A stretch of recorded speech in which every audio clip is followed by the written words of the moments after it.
Hello friends, welcome to our channel Hyderabadi brothers. ఇందాకే Mowgli movie చూసి వచ్చామన్నమాట. అయితే మూవీ గురించి చెప్పాలంటే ఇది యాక్చువల్ గా యూత్ కి మంచి స్వర్గం లాంటి సినిమా అన్నమాట. చాలా ఈజీగా ప్రతి ఒక్క క్యారెక్టర్ కి కనెక్ట్ అవుతారు. అండ్ హీరోకి కానివ్వండి, బాయ్స్ అయితే హీరోకి, గర్ల్స్ అయితే హీరోయిన్ కి చాలా ఈజీగా కనెక్ట్ అయిపోయే లాంటి క్యారెక్టర్స్ డైరెక్టర్ రాసుకున్నారు. And coming to story line, hero ఒక అనాథ ఒక ఊర్లో ఉంటాడు. అండ్ ఆ ఊర్లో ఒక షూటింగ్ జరుగుతుంది. ఆ షూటింగ్ లో హీరోయిన్ పరిచయం అవుతుంది. అండ్ హీరోయిన్ పరిచయం అయ్యాక వాళ్ళ లవ్ కి వచ్చే ప్రాబ్లం ఏంటి, ఆ ప్రాబ్లం కి కారకుడు ఎవరు, ఆ ప్రాబ్లం ని వాళ్ళు ఎలా సాల్వ్ చేసుకుంటారు అనేది స్టోరీ అన్నమాట.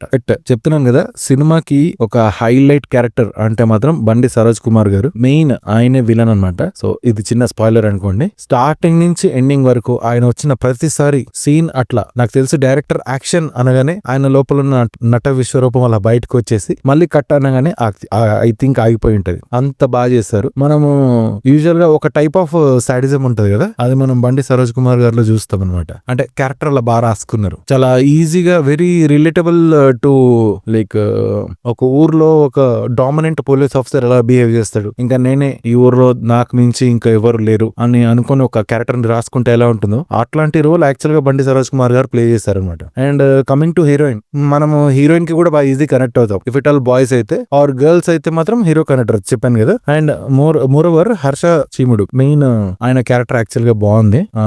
సపోర్టింగ్ క్యారెక్టర్ అనమాట. స్టార్టింగ్ నుంచి ఎండింగ్ వరకు ఉంటారు. అండ్ తనకు కూడా మంచి రోల్ పడింది అనమాట. అండ్ మెయిన్ ఫస్ట్ హాఫ్ అయితే మంచిగా ఉంటది, ఈజీగా ఇట్లా స్మూత్ ఫ్లో లో ఇట్లా వెళ్ళిపోతుంటది అనమాట. సెకండ్ హాఫ్ కూడా లైక్ 70% బాగుంటుంది. అండ్ క్లైమాక్స్ లో ఏమైపోతుంది అంటే కొంచెం డ్రాగ్ చేస్తారు మూవీ అనిపించింది నాకైతే. అండ్ క్లైమాక్స్ యాజ్ యూజువల్ గా మనకి ప్రతి సినిమాకి ఎలా అయితే అవుతుందో అలానే ఎండ్ అవుతుంది. బట్ ద థింగ్ ఈజ్ ఏంటంటే first half and second half middle వరకు కూడా సినిమా చాలా బాగా తీశారు. అండ్ సినిమాకి మెయిన్ హీరో ఎవరు అంటే బండి సరోజ్ కుమార్ గారే. యాక్చువల్ గా ఆయన విలన్, కానీ ఈ కథను యాక్చువల్ గా ఎండింగ్ వరకు నడిపించేది ఆయన అనమాట. అండ్ మనము హీరోయిన్ తో అయితే కనెక్ట్ అవుతామో, విలనిజం కి కూడా ఒక డిఫరెంట్ టైప్ ఆఫ్ డెఫినేషన్ ఒకటి తీసుకొచ్చారనమాట. అండ్ ఇది కాకుండా స్టోరీ చాలా సింపుల్ లైన్ ఉంది కాబట్టి టేకింగ్ అంతా కూడా మంచి తీసుకున్నారు. అంటే ఫిల్మ్ మేకింగ్ ఫస్ట్ హాఫ్ లో అంతా కూడా ఎక్కడ కూడా ఏ ప్రాబ్లం లేకుండా అలా స్మూత్ వెళ్ళిపోతుంది అనమాట. సెకండ్ హాఫ్ కొంచెం లాగ్ అనమాట.